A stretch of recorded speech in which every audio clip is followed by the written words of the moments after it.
আমেরিকায় যেখানে একটি বিচার শেষ হতে সময় লাগে 6 মাস, সেখানে আমাদের ভারতবর্ষে 6 বছর তো দূরের কথা, 60 বছর পর্যন্তও লাগতে পারে। 25 বছর পর বিচার পেল মৃতের পরিবার।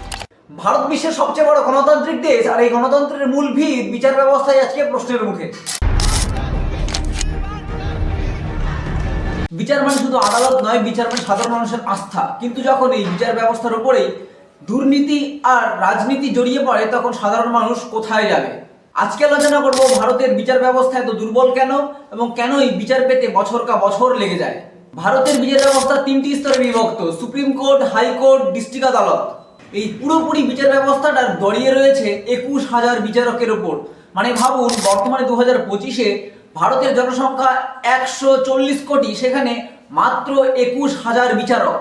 এই ভারসাম্যহীন অনুপাতই বিচার ব্যবস্থাকে শ্লথ করে দিচ্ছে। সুপ্রিম কোর্টের এক সাম্প্রতিক রিপোর্ট বলছে 25,081 জন বিচারকের জন্য উপযুক্ত কোর্টরুম নেই।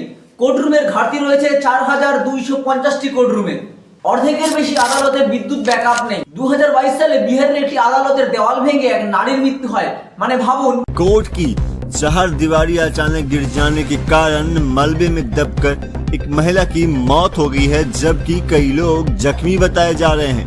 বিচার ব্যবস্থার কার্যক্রমে প্রবল প্রশাসনিক ও আমলাতান্ত্রিক জটিলতা রয়েছে। উচ্চ পর্যায়ের বিচারপতিরা উল্লেখ করেছেন, নিম্ন আদালতের বিচারপতিদের মধ্যে ট্রাস্ট ডিফেক্ট রয়েছে, যার ফলে ছোটখাটো মামলাগুলো শেষ পর্যন্ত উচ্চ আদালতে গিয়ে পৌঁছায়। তাছাড়া বর্তমানে কেন্দ্রীয় তদন্তকারী সংস্থাদের ওপরে উঠতে শুরু করেছে প্রশ্ন। ভারতবর্ষের মানুষ জানে প্রশাসনিক কাজে এক টেবিল থেকে আরেক টেবিলে কাগজপত্র যেতে কতটা দীর্ঘ সময় লাগে। পশ্চিমবঙ্গের 2021 সালের ভোট পরবর্তী হিংসা মামলায় সিবিআই দাবি করে যে রাজ্যের হাইকোর্টগুলি পক্ষপাত দুষ্টভাবে কাজ করে। তাছাড়া 2024 সালে দেখা যায় এক বিরল দৃশ্য, যেখানে একটি বিচারক আরেকটি বিচারককে উল্লেখ করে বলছেন তিনি নাকি রাজনৈতিক দলের দলদাস হয়ে তিনি কাজ করেন। তাছাড়াও 2022 সালে দিল্লি হাইকোর্টের বিচারক যশবন্ত বর্মার বাড়ি থেকে উদ্ধার হয় কোটি কোটি টাকার বান্ডিল। তদন্তে দুর্নীতির অভিযোগ সামনে আসলে তার বিরুদ্ধে শুরু হয় ইমপিচমেন্ট। ও সুপ্রিম কোর্টের মধ্যে বিচারপতি নিয়োগ নিয়ে লেগে আছে দ্বন্দ্ব।